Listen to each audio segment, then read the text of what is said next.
Falar de uma doença silenciosa. Eu te digo silenciosa porque, infelizmente, você tem na infância, você tem cada vez mais casos na adolescência, jovens que são diagnosticados, e ela é silenciosa mesmo. E, infelizmente, em alguns casos, você tem vidas abreviadas. Eu falo de diabetes. Fala, não, Daniel, vai falar de diabetes. Minha gente, a necessidade da gente prevenir. Porque depois que você foi diagnosticado, aí é só manter, cuidar, equilibrar, mas você já foi diagnosticado. Vamos falar de prevenção, né? Lembra do que vovô e vovó já diziam? Olha, meu filho, prevenir é melhor que remediar. Lembra disso? Nayana, venha falar de diabetes agora, vamos lá. Oi, Daniel, boa tarde novamente para você. Para quem está acompanhando a gente aqui no Balanço Geral, você contextualizou muito bem. Realmente é uma doença silenciosa e pode causar danos graves à saúde, cegueira, amputação de membros, caso a pessoa não faça o tratamento da forma correta. A gente vai conversar agora com uma endocrinologista para entender um pouquinho melhor sobre essa doença, sobre o diabetes. A doutora Tamires Silva Freire, ela que é endocrinologista, está aqui conosco. Doutora, a gente falava aqui na abertura que é uma doença silenciosa, né? Às vezes a pessoa tem, mas não tem tantos sintomas. Como ela pode saber de fato que é uma pessoa diabética? Existem casos de crianças que já nascem com a doença? Boa tarde. Boa tarde. Bom, o ideal é estar sempre prevenindo. Tem os exames de rotina que podem ser feitos, né?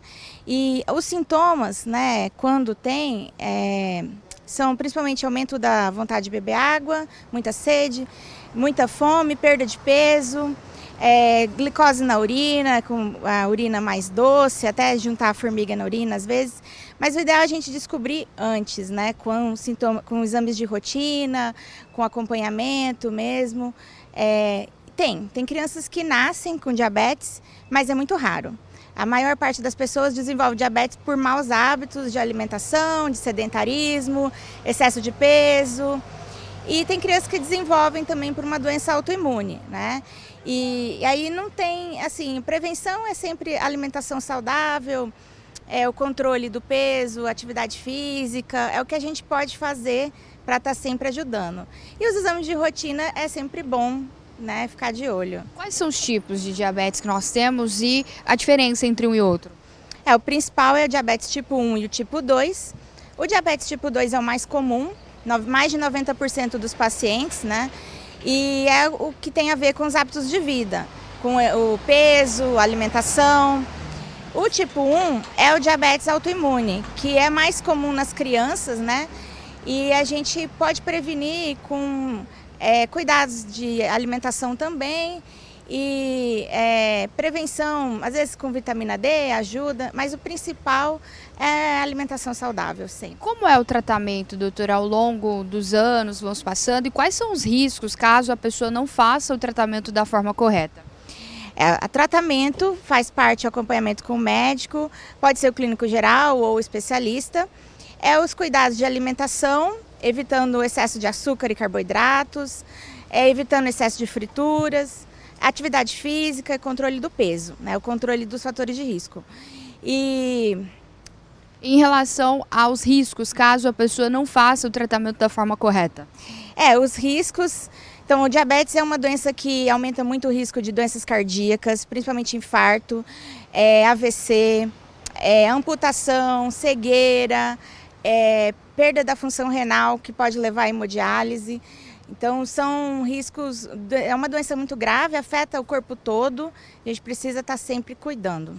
Como está hoje o tratamento? Existem avanços, métodos mais novos que contribuem para o tratamento do diabetes?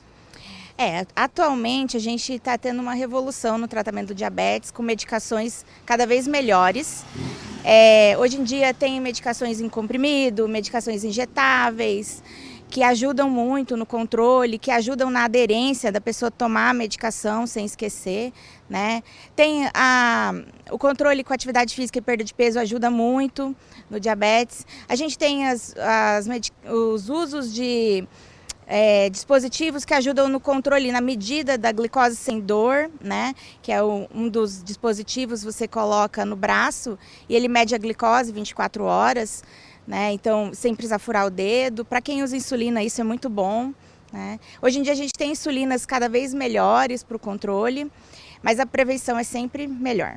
Obrigada, doutora Tamires, participando ao vivo conosco aqui no Balanço Geral. Daniel, a doutora explicou bem quais são os riscos dessa doença, como funciona a prevenção, e a gente sabe que aqui no Brasil milhares de pessoas, infelizmente, são diabéticas, né? E quem depende de tratamento através do SUS enfrenta também muitos problemas, muitas vezes para pegar insulina, para pegar aquela fitinha para medir a glicose. Então, o poder público precisa dar uma olhada com um pouco mais de carinho também para esse público, porque nós estamos falando de uma doença realmente grave que pode causar sérios danos à saúde caso não seja tratada da forma correta. Obrigado, Nai. Obrigado, viu, por mais essa participação.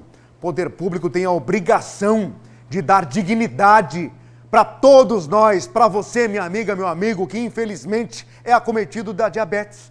Tem a obrigação. É para isso que a gente paga a carga tributária pesada nesse país.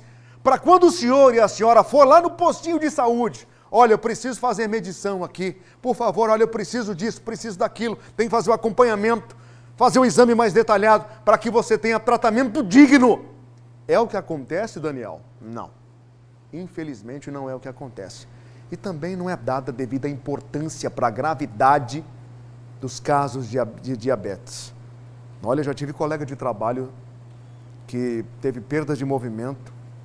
Depois da perda de movimento, teve problema de visão, né? Um dos maiores locutores sertanejos do norte de Mato Grosso, o goiano, chamado Ézio Magalhães. Cara muito conhecido, de Sinop até Alta Floresta, Guarantã do Norte. Ézio Magalhães. Rapaz, esse meu colega sofreu, mas sofreu. Infelizmente definhou em 2004. E ele relatava. Ia na unidade pública de saúde, era humilhado. 2 minutos para as 2 agora. É aquela história, né? Alimentação, atividade física, controle, gurizada. Então, esquece refrigerante, gurizada. Esquece refrigerante. Troca por suco, alimento natural. Né? Aí sim, vai conseguir se livrar do mal chamado diabetes. Recado na